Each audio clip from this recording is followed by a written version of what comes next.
joining us once again live in studio for her regular feature each and every Friday at this time.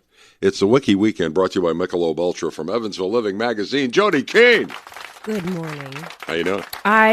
In my house, we have the argument over hot and cold, too. I run cold-natured, but I have a dog that has two coats who starts panting once the thermostat hits 73 degrees. So, Gotcha. Yeah, we go between 71 and 73. She's nice about it. Well, good. All right, tell the dog I said hello. I will. All right, here we go. What's the dog's name? Morgan. Where was I? Oh, yes. Here's the thing. Now, we've been hearing about this. Oshkosh, Wisconsin, of course, if you are familiar with Oshkosh, Wisconsin, they have a huge air show every year. And it's the biggest, like, in the world or something. But it's really big because I got a couple of aviation geek friends who make the pilgrimage every year.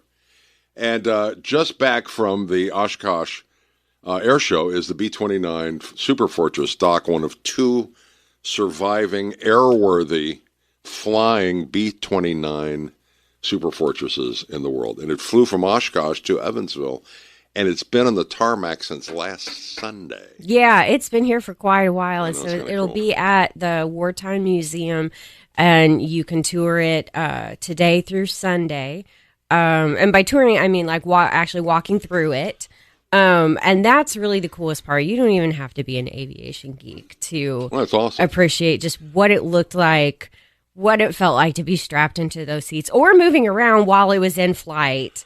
Well, see, here's the thing that made the B-29 so special. It was the first bomber that actually had they were actually they didn't have to wear oxygen in the cockpit. It's wild to think about. I know. See, because the B-17s, I mean, they flew 20,000 feet and everything, but it was all open. So. Right. Which is why. So, have you ever flown in a B-17? Yes, I have. Yes. So with the windows open and like the bomb doors open and stuff, that was a little frightening, but awesome, but frightening. All right. The other thing is the P-51 Mustang is the first for them. P-51 is the famous fighter plane, and in fact, it was used in Vietnam, as late as Vietnam, in fact, and it's still used in some places, some militaries. It's just an amazing aircraft. Tom Cruise himself owns one. This one is called the Gunfighter, and from what I understand, they can give you a ride in the Mustang. I don't know how, but there we go. That's what they say. You can the times and the prices for riding in both planes, they vary based on the plane. So check with the museum about that. But museum admission covers the walkthrough tour of each plane. Now, you can get information. In fact, you can get tickets at EvansvilleWartimeMuseum.org, so check that out, including the B-29, which is just awesome. And you'll see not the entire plane was pressurized. It's not like an airliner. Mm-hmm. Certain parts were pressurized for the crew. And, of course, the B-29 are those are the types of planes, the Enola Gay and the boxcar that dropped the H-bombs in World War II.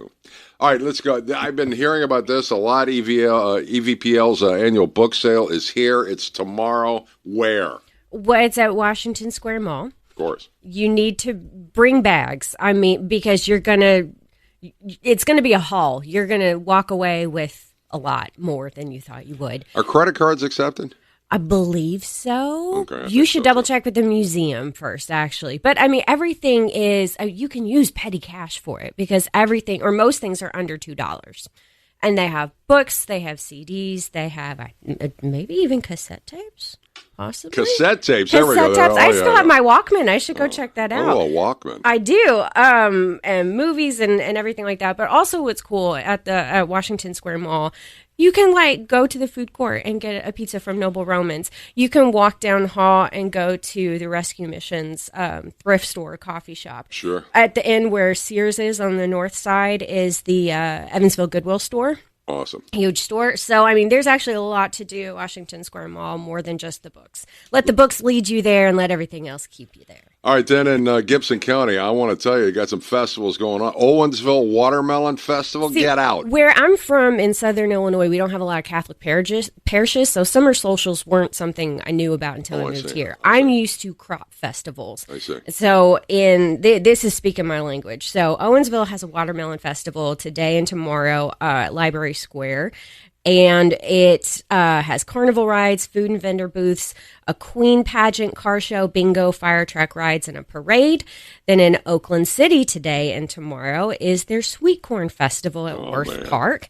And that has karaoke tonight and a Jeep show, a baby dash crawling contest, which is adorable, and live music on Saturday. And it's not limited to those things. There's a lot going on. See, it's amazing in Oakland City that there's a Jeep show because my Jeep actually lived in Oakland City for a number of months. Well, there you go. And I feel like this is sort of a shout out to the crop festival my hometown in Illinois used to have. They used to have a sweet corn and watermelon festival. I see. Whereas everybody walking around with full bellies but sticky hands. I love that Owensville is owning the Watermelon Festival because, as everyone knows, Posey County melons are actually grown in Gibson County. Surprise. Thank you very much. Where else could we possibly go for more, Jodi Keen? Evansville Living is on a newsstand near you. You can also find more at evansvilleliving.com and on our socials. Thanks a million. Have a good weekend.